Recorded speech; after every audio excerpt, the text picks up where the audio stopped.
Hello students, video शुरू करने से पहले प्लीज चैनल को लाइक, शेयर और सब्सक्राइब जरूर करें। एक इम्पॉर्टेंट इन्फॉर्मेशन, अगर आपको इस वीडियो के नोट्स चाहिए तो डिस्क्रिप्शन बॉक्स में दिया गया डाउनलोड लिंक चेक करें। Thank you. चलिए शुरू करते हैं। इस वीडियो में हम पढ़ेंगे BPCE 19 एनवायरमेंटल साइकोलॉजी के प्रीवियस ईयर क्वेश्चन और most important questions with answers. ये क्वेश्चंस आपके एग्जाम के लिए बहुत इम्पॉर्टेंट है। अगर आपने ये अच्छे से कर लिए तो एग्जाम निकलना पक्का है। Let's begin. Question 5, discuss the scope and role of environmental psychology. Question explanation. इस क्वेश्चन में हमें बताना है कि एनवायरमेंटल साइकोलॉजी का स्कोप क्या है, यानी ये किन चीजों को स्टडी करती है, और इसका रोल क्या है, यानी रियल लाइफ में ये कैसे काम आती है। दोनों पार्ट्स, थियरी और प्रैक्टिकल एप्लीकेशन, एक्सप्लेन करने हैं। आंसर। इंट्रोडक्शन। एनवायरमेंटल साइकोलॉजी एक ऐसी ब्रांच है जो इंसान और उसके आसपास के एनवायरनमेंट के बीच के रिलेशनशिप को स्टडी करती है। ये देखती है कि एनवायरनमेंट इंसान के थॉट्स, फीलिंग्स और बिहेवियर को कैसे अफेक्ट करता है, और इंसान एनवायरनमेंट को कैसे चेंज करता है। इसका use architecture, urban planning, education और इकोलॉजी जैसी फील्ड्स में होता है। स्कोप और रोल समझने से हमें पता चलता है कि ये सब्जेक्ट ह्यूमन वेलबीइंग और सस्टेनेबिलिटी के लिए कितना इंपॉर्टेंट है। Main body. 1. Scope of environmental psychology. Environmental psychology का स्कोप बहुत ब्रॉड है। परसेप्शन और कॉग्निशन ऑफ एनवायरनमेंट। यह स्टडी करता है कि लोग अपने सराउंडिंग्स को कैसे परसीव और इंटरप्रेट करते हैं। जैसे क्राउडेड जगह पे लोग एंग्शियस फील करते हैं और नेचुरल जगह पे रिलैक्स्ड। फिजिकल और बिल्ट एनवायरनमेंट्स। इसमें नेचुरल सेटिंग्स जैसे फॉरेस्ट, रिवर और बिल्ट सेटिंग्स जैसे स्कूल्स, ऑफिसेज दोनों आते हैं। रिसर्च दिखाती है कि इनका इम्पैक्ट लर्निंग, हेल्थ और प्रोडक्टिविटी पे होता है। Behavioural responses. टॉपिक्स जैसे पर्सनल स्पेस, क्राउडिंग, प्राइवेसी और टेरिटोरियलिटी इसी फील्ड का पार्ट है। एग्जाम्पल, हॉस्टल रूम्स में एडजस्टमेंट या ट्रैफिक नॉइस का effect.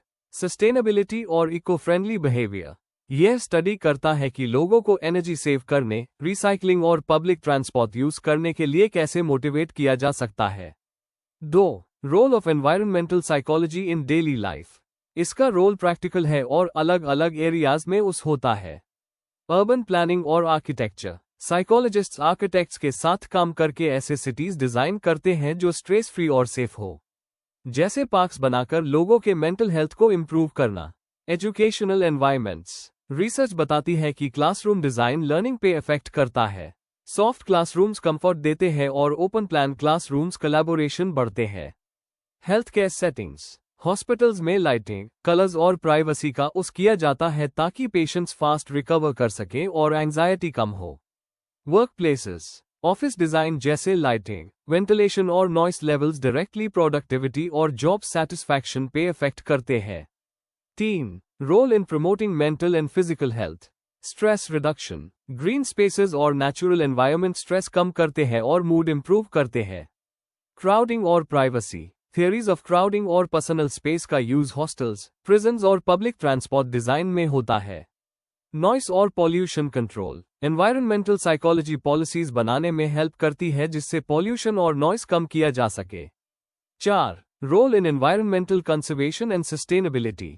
Pro environmental behaviour. Campaigns design किए जाते हैं जिससे लोग रिसाइकलिंग और वाटर सेविंग जैसे इको फ्रेंडली हैबिट्स अडॉप्ट कर सकें। पॉलिसी और अवेयरनेस। गवर्नमेंट और एनजीओ के लिए रिसर्च प्रोवाइड करता है ताकि सस्टेनेबल हाउसिंग और इको फ्रेंडली ट्रांसपोर्ट प्रमोट हो। Climate change adaptation. अवेयरनेस बढ़ाने और अडेप्टिव बिहेवियर्स को प्रमोट करने में ये फील्ड इंपॉर्टेंट रोल प्ले करती है। कंक्लूजन। तो कंक्लूजन ये है कि एनवायरमेंटल साइकोलॉजी का स्कोप ह्यूमन और एनवायरनमेंट के रिलेशनशिप के हर एस्पेक्ट को कवर करता है, और इसका रोल रियल लाइफ में हमें हेल्दी और सस्टेनेबल एनवायरनमेंट्स बनाने में मदद करता है। चाहे वो आर्किटेक्चर हो, एजुकेशन हो, हेल्थ केयर या कंजर्वेशन, ये हर जगह यूजफुल है। इसलिए ये सब्जेक्ट थियरी के साथ साथ प्रैक्टिकल लाइफ में भी बहुत वैल्यूएबल है। If you need the notes of this video, there is a download link in the description box. Be sure to check it out. Thank you. Question 6. What is place memory? Explain the predictors of place memory. Question explanation. इस क्वेश्चन में हमें सबसे पहले place memory को define करना है, यानी लोग जगह को कैसे याद रखते हैं और उनसे कैसे जुड़ते हैं। उसके बाद हमें उन प्रेडिक्टर्स को एक्सप्लेन करना है जो प्लेस मेमोरी को स्ट्रांग बनाते हैं, जैसे पर्सनल एक्सपीरियंस, इमोशंस, कल्चर और environmental cues. Answer. Introduction. Place memory एक ऐसा कॉन्सेप्ट है जिसमें इंसान अपने आसपास के जगह को सिर्फ दिखने की रूप में नहीं बल्कि उससे जुड़ी यादों, इमोशंस और एक्सपीरियंसेस के साथ याद रखता है। ये मेमोरी सिर्फ फिजिकल स्ट्रक्चर तक सीमित नहीं होती बल्कि आइडेंटिटी और बिलोंगिंग का हिस्सा बन जाती है। एनवायरमेंटल साइकोलॉजी कहते हैं कि प्लेस मेमोरी हमारी सेल्फ आइडेंटिटी को स्ट्रांग बनाती है और लाइफ के ट्रांजिशंस में कंफर्ट देती है। इस आंसर में हम प्लेस मेमोरी डिफाइन करेंगे और फिर उसके मेजर प्रेडिक्टर्स को डिटेल में समझेंगे। Main body. 1. प्लेस मेमोरी को समझना। प्लेस मेमोरी सिर्फ एक जगह के नक्शों या स्ट्रक्चर को याद रखना नहीं है, बल्कि उससे जुड़ी फीलिंग्स और मीनिंग्स भी है। जैसे अपना बचपन का घर याद आता है तो सिर्फ कमरे नहीं, बल्कि फैमिली के साथ गुजारे हुए पल भी याद आते हैं। ये मेमोरी इंसान को एक कंटिन्यूटी और बिलोंगिंगनेस का एहसास दिलाती है। 2. प्रेडिक्टर 1. पर्सनल एक्सपीरियंस और इंटरेक्शन। जितनी ज्यादा हम किसी जगह के साथ इंटरैक्ट करते हैं, उतनी ही वो जगह याद रहती है। रोजाना के रूटीन और डेली एक्टिविटीज स्ट्रॉन्ग मेमोरी बनाते हैं। एग्जाम्पल, पार्क जहां डेली खेलते हो, उसकी मेमोरी बहुत स्ट्रांग होती है कंपेयर टू एक बार देखने वाले पार्क के। ऑटोबायोग्राफिकल मेमोरीज भी इंपॉर्टेंट होते हैं, जैसे स्कूल, ऑफिस या शादी की जगह लाइफ लॉन्ग याद रहती है। 3. प्रेडिक्टर 2. इमोशनल अटैचमेंट और मीनिंग। इमोशनल अटैचमेंट जगह की मेमोरी को स्ट्रांग बनाता है। पॉजिटिव या नेगेटिव एक्सपीरियंसेस दोनों हाई जगह को अनफॉरगेटेबल बना देते हैं। एग्जाम्पल, नेचुरल डिजास्टर के बाद लोग डिजास्टर वाली जगह को लाइफ लॉन्ग याद रखते हैं। वैसे ही फेस्टिवल्स और सेलिब्रेशंस वाली जगह भी पॉजिटिव यादों की वजह से याद रहती है। प्लेस अटैचमेंट थियरी कहते हैं कि इमोशनल बॉन्ड प्लेस मेमोरी को और स्ट्रांग बनाता है। 4. प्रेडिक्टर 3. सोशल और कल्चरल इन्फ्लुएंस। सोशल इंटरैक्शंस भी प्लेस मेमोरी बनाते हैं। जैसे स्कूल का प्लेग्राउंड हमेशा याद रहता है क्योंकि वहां दोस्त बनते हैं। कल्चरल और हिस्टोरिकल प्लेसेस जैसे मंदिर, मस्जिद या freedom struggle sites collective memory का पार्ट बनते हैं। एग्जाम्पल, अजंता केव्स या रेड फोर्ट की मेमोरी सिर्फ एक इंडिविजुअल नहीं बल्कि कम्युनिटी के लिए इंपॉर्टेंट होती है। कल्चरल नैरेटिव्स और ट्रेडिशंस भी प्लेस मेमोरी को एक जनरेशन से दूसरे तक ट्रांसफर करते हैं। 5. प्रेडिक्टर 4. एनवायरमेंटल और सेंसरी क्यूज। स्मेल, साउंड और विजुअल फीचर्स जगह को याद रखने में मदद करते हैं। एग्जाम्पल, समुंदर की हवा का स्मेल किसी को कोस्टल टाउन की याद दिलाता है या मंदिर की घंटी चाइल्डहुड विलेज की मेमोरी ट्रिगर करती है। लैंडमार्क्स जैसे आर्किटेक्चर या स्टैचूज मेमोरी एंकर्स बन जाते हैं। जितना सेंसरी रिच एनवायरनमेंट होगा, यूटीएनआई स्ट्रॉन्ग प्लेस मेमोरी होगी। 6. टाइम और कंटिन्यूटी का रोल। जितना ज्यादा टाइम हम एक जगह स्पेंड करते हैं, उतनी ही वो जगह याद रहती है। लॉन्ग टर्म रेजिडेंस से प्लेस मेमोरी स्ट्रॉन्ग होती है और आइडेंटिटी का पार्ट बन जाती है। कंक्लूजन। तो कंक्लूड करते हैं कि प्लेस मेमोरी सिर्फ जगह को याद करना नहीं है, बल्कि उससे जुड़ी एक्सपीरियंसेस और इमोशंस को याद रखना है। प्रेडिक्टर्स जैसे personal interaction, emotional attachment, social और कल्चरल इन्फ्लुएंसेस और एनवायरमेंटल क्यूज प्लेस मेमोरी को स्ट्रॉन्ग बनाते हैं। ये मेमोरी हमारी आइडेंटिटी, बिलोंगिंग और साइकोलॉजिकल वेलबीइंग के लिए बहुत जरूरी है। If you need the notes of this video, there's a download link in the description box. Be sure to check it out. Thank you. Question 7. Explain the relationship between culture and environmental attitude. Question explanation. इस क्वेश्चन में हमें यह समझाना है कि culture कैसे लोगों के एनवायरमेंटल एटीट्यूड को शेप करता है। मतलब ट्रेडिशंस, वैल्यूज और सोशल प्रैक्टिसेस एनवायरमेंट के प्रति लोगों के सोच और बिहेवियर को कैसे इन्फ्लुएंस करते हैं। आंसर। इंट्रोडक्शन। कल्चर का मतलब है एक सोसाइटी के कॉमन वैल्यूज, बिलीफ्स और प्रैक्टिसेस, और एनवायरमेंटल एटीट्यूड का मतलब है लोग एनवायरनमेंट को प्रोटेक्ट करने या एक्सप्लॉयट करने के लिए क्या सोच रखते हैं। दोनों एक दूसरे से क्लोजली जुड़े होते हैं। जिस कल्चर में लोग रहते हैं, वही डिसाइड करता है कि वो नेचर को कैसे देखते हैं। साइकोलॉजिस्ट्स और सोशियोलॉजिस्ट्स मानते हैं कि एनवायरमेंटल एटीट्यूड को समझने के लिए कल्चर का रोल समझना जरूरी है। Main body. 1. एनवायरमेंटल एटीट्यूड को समझना। एनवायरमेंटल एटीट्यूड एक पर्सन की बिलीफ्स और बिहेवियर होती है जो वो एनवायरनमेंट के प्रति रखता है। इसमें कंजर्वेशन, पोल्यूशन कंट्रोल, सस्टेनेबिलिटी जैसे चीजें आती है। न्यू एनवायरमेंटल पैराडाइम (NEP) जैसी स्केल्स यूज की जाती हैं लोगों के एटीट्यूड को मेजर करने के लिए। एग्जाम्पल, जो इंसान प्रो एनवायरमेंटल एटीट्यूड रखता है वो अपना कचरा रिसाइकल करेगा, इलेक्ट्रिसिटी सेव करेगा और ग्रीन पॉलिसीज सपोर्ट करेगा। 2. कल्चर का रोल एनवायरमेंटल एटीट्यूड में। कल्चर डिसाइड करता है कि लोग एनवायरनमेंट को कैसे इंटरप्रेट करते हैं। कलेक्टिविस्ट कल्चर्स जैसे इंडिया या जापान में कम्युनिटी रिस्पॉन्सिबिलिटी और नेचर के साथ बैलेंस पे फोकस होता है। इंडिविजुअलिस्ट कल्चर्स जैसे यूएसए में पर्सनल कन्वीनियंस और ग्रोथ पे फोकस ज्यादा होता है। एग्जाम्पल, इंडिया में गंगा नदी को सैक्रेड माना जाता है जो लोगों का एटीट्यूड बनाता है, लेकिन पॉल्यूशन एक रियलिटी है। 3. रिलीजन, ट्रेडिशंस और वैल्यूज। रिलीजियस और ट्रेडिशनल बिलीफ्स भी एनवायरनमेंट के प्रति एटीट्यूड को डिसाइड करते हैं। हिंदुइज्म और बुद्धिज्म नेचर के साथ हार्मनी और नॉन वायलेंस को एम्फसाइज करते हैं। इंडिजिनस कल्चर्स नेचर को सैक्रेड मानते हैं और सस्टेनेबल प्रैक्टिसेस अडॉप्ट करते हैं। वेस्टर्न इंडस्ट्रियल कल्चर ज्यादातर ह्यूमन डोमिनेंस पे बेस्ड है। कल्चरल वैल्यूज जैसे बैलेंस और सस्टेनेबिलिटी लोगों के डेली बिहेवियर में दिखती है। एग्जाम्पल, अमेज़न के ट्राइबल लॉग शिफ्टिंग कल्टिवेशन करते हैं ताकि इकोलॉजी बैलेंस रहे। 4. मॉडर्नाइजेशन, ग्लोबलाइजेशन और कल्चरल चेंज। मॉडर्नाइजेशन के साथ कल्चरल वैल्यूज चेंज होती है और एनवायरमेंटल एटीट्यूड भी बदलता है। ग्लोबलाइजेशन के वजह से लोग क्लाइमेट चेंज और पॉल्यूशन के बारे में ज्यादा अवेयर होते हैं। लेकिन कंज्यूमरिस्ट कल्चर ओवर कंजम्पशन को प्रमोट करता है जो हार्मफुल है। एनवायरमेंटल साइकोलॉजी कहते हैं कि कल्चर एजुकेशन, मीडिया और पॉलिसीज के थ्रू लोगों के सोच को चेंज करता है। केस स्टडी, स्कैंडिनेवियन कंट्रीज अपने स्कूल और पॉलिसीज में इको फ्रेंडली प्रैक्टिसेस प्रमोट करते हैं। कंक्लूजन ये है कि कल्चर एक मेजर फैक्टर है जो लोगों के एनवायरमेंटल एटीट्यूड को शेप करता है।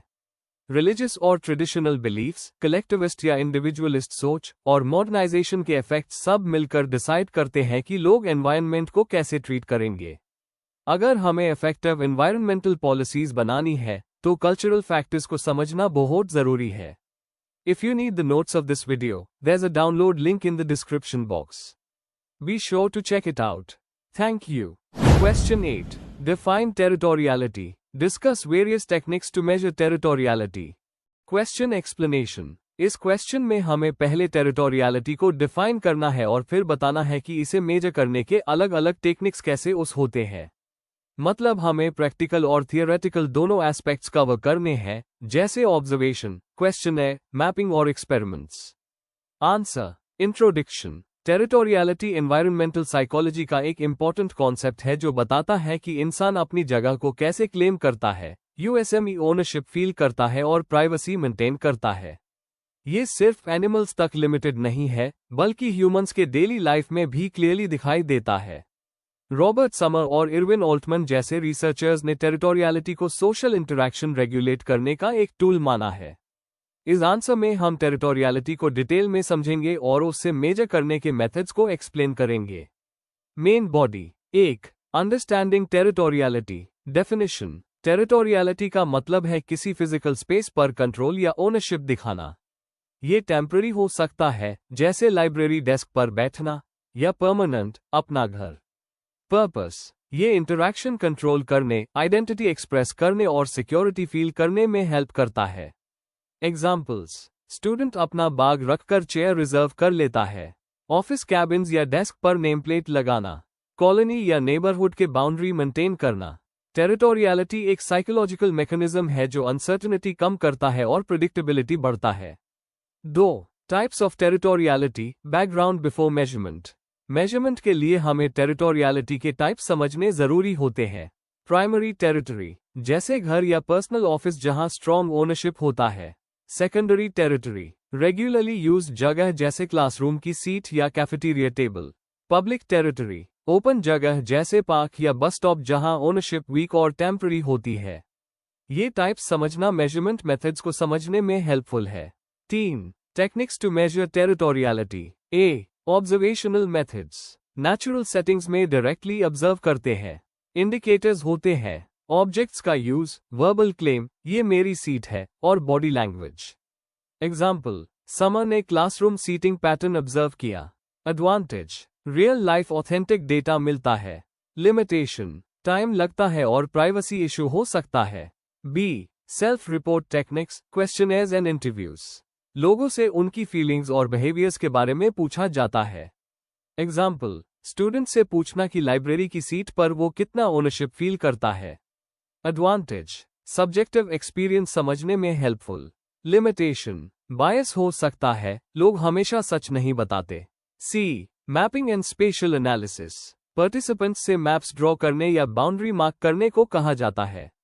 एग्जाम्पल, रेजिडेंशियल स्टडी में लोग अपने घर के आसपास ओनरशिप फील करने वाले एरिया मार्क करते हैं। एडवांटेज, स्पेशल बाउंड्रीज विजुअलाइज होते हैं। लिमिटेशन, एक्यूरेसी इंडिविजुअल परसेप्शन पर डिपेंड करती है। D, experimental methods, control setting में टेस्ट करते हैं। एग्जाम्पल, अगर कोई अननोन इंसान क्लेम्ड सीट पर बैठ जाए तो रिएक्शन ऑब्जर्व करना। एडवांटेज, कॉज इफेक्ट समझने में helpful. Limitation, real life situation हमेशा रिफ्लेक्ट नहीं करता।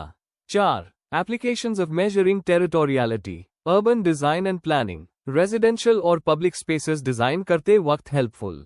Work place management, desk ownership और कॉन्फ्लिक्ट को मैनेज करने में उस होता है। Educational settings, classroom seating arrangement manage करने में हेल्पफुल। क्रॉस कल्चरल रिसर्च, अलग अलग कल्चर्स का टेरिटोरियल बिहेवियर समझने के लिए उस होता है। कंक्लूजन, टेरिटोरियलिटी एक सेंट्रल कॉन्सेप्ट है जो दिखाता है कि लोग अपनी जगह कैसे क्लेम करते हैं और उससे प्रोटेक्ट करते हैं। उसको मेजर करने के लिए ऑब्जर्वेशन, क्वेश्चनर, मैपिंग और एक्सपेरिमेंटल मेथड्स का यूज होता है। ये स्टडी ह्यूमन एनवायरनमेंट इंटरैक्शन को बेटर समझने में मदद करती है और होम्स, स्कूल्स और पब्लिक स्पेसेस के डिजाइन को इम्प्रूव करने में यूजफुल है। टेरिटोरियलिटी प्रूव करता है कि स्पेस सिर्फ फिजिकल नहीं बल्कि साइकोलॉजिकल और कल्चरल भी होता है। Before we end, please like, share and subscribe the channel for more such study materials and one important information अगर आपको नोट्स चाहिए तो डिस्क्रिप्शन बॉक्स में डाउनलोड लिंक दिया हुआ है, जरूर चेक करें। Thank you.